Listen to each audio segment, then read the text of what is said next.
Hello, friends and colleagues. Thank you so much for your time and attention.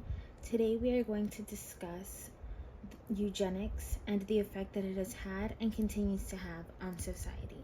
So, this is my presentation, All Around Us, a lecture on the lingering negative effects of eugenic science advancements, by me, Jessica Mora. Now, before we begin, I do want to give a brief content warning. There are really rough topics in this discussion, like murder and racial prejudice, and it's very sad. It's hard to hear. Okay, so what are eugenics? As we discussed in Module 4, eugenics is a notion that aimed to improve the human population through breeding. It occurred in the late 1800s and lasted till the 1940s. The concept of eugenics began in England with Francis Galton. He really pushed the idea that most characteristics were inherited and advocated for reproduction with positive qualities in mind. He really sparked the beginning of this horrifying phenomenon.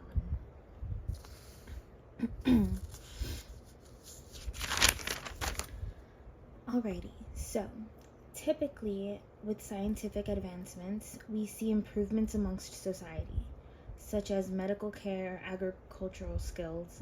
Unfortunately, with the understanding of heredity came a horrible division amongst people and a prejudice towards anyone society deemed as less worthy. People began reproducing with the goal of their offspring receiving specific traits. Some qualities they aimed for were high intelligence as well as athleticism.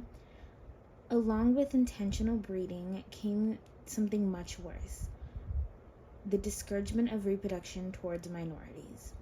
Anyone with disabilities was encouraged not to have children.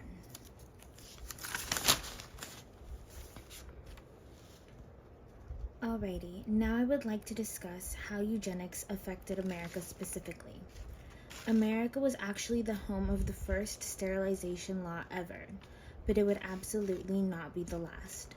The first attempt at this law would be overturned by the Supreme Court in 1921 in the case of William V. Smith.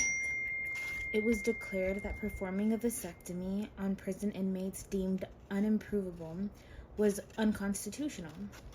Unfortunately, this small win only lasted until 1927, when the United States Supreme Court endorsed eugenic sterilization in Buck v. Bell. This case contained the disgusting and infamous quote by Justice of the Supreme Court Oliver Wendell Holmes: "3 generations of imbeciles are enough." And unfortunately, that quote was used for sterilization propaganda all over America. The acceptance of forced sterilization was reinforced in 1978 once again, when the Supreme Court ruled in favor of a 15-year-old girl being sterilized due to her mental disability in Stump v. Sparkman.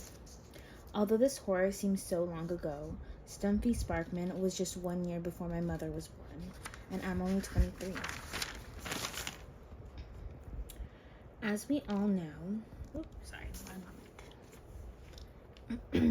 As we all know, America was not the sole home of eugenic beliefs. The most infamous instance of eugenics began in 1933 when Nazis overcame Germany. Although we all know the horrors of the Holocaust, I believe it is important to note that this was rooted in eugenic ideation.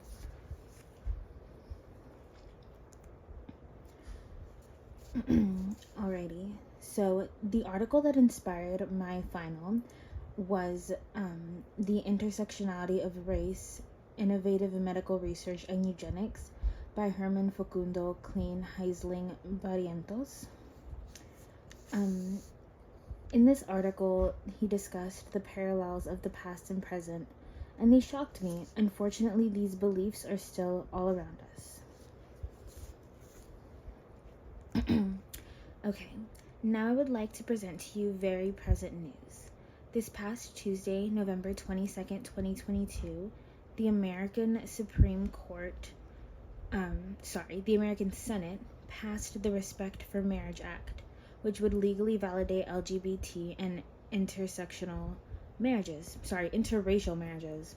The vote was 61 to 36. So this week, 36 American senators voted against interracial marriage. This can only be described as a profound act for eugenic beliefs.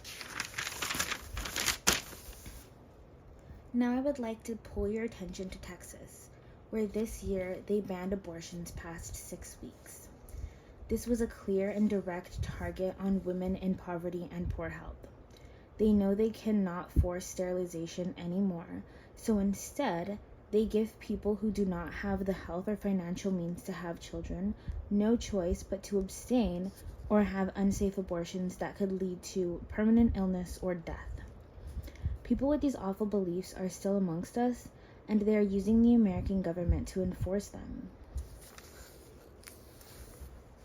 Okay, so if you wish to learn more, I have some fascinating but really heartbreaking novel recommendations. The first is We Wish to Inform You That Tomorrow We Will Be Killed with Our Families by Philip Gonvrich. It's a nonfiction book about the Rwandan genocide. It's really tough. And then the second is The Rape of Nanking, The Forgotten Holocaust of World War II by Iris Chang. This one's about the tragedies of the Nanking genocide that took place during the Second World War. This one's also very, very hard. But anyways, thank you so much for your time, and I hope you all learned something today. I know I learned a lot while researching for this.